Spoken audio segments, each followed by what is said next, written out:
Fakkan jud majudnya ke kurung. Tamping ngoronya dalam kupulha.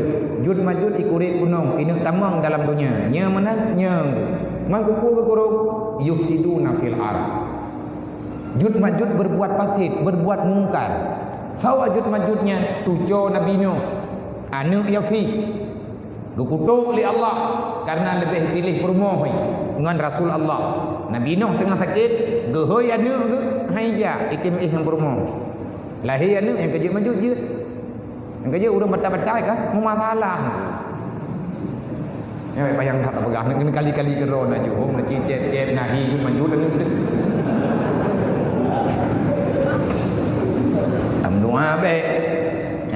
Jadi jud majudnya ini ke kurang mufsiduna fil ard. Putra masalah mufsiduna fil ard.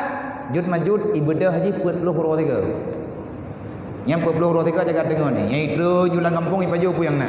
Bak kaya yang ipaju lawannya lebih balidah kami. Ukur-ukur penting. Haim boleh pakai tegelam je putuh ju. Iji piju orang kaya ya. Ada nama ipaju maju. Ah wate katrawai kagra itu langkruang ijib iya. Dah ruang yang ijib ia lejut majud ke pegah lang kitabnya na. Nyana nak baca kero untuk yang lengkap.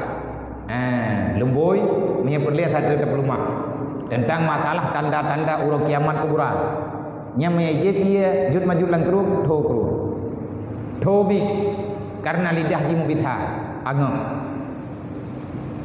Innallaha wa malaikatahu yusalluna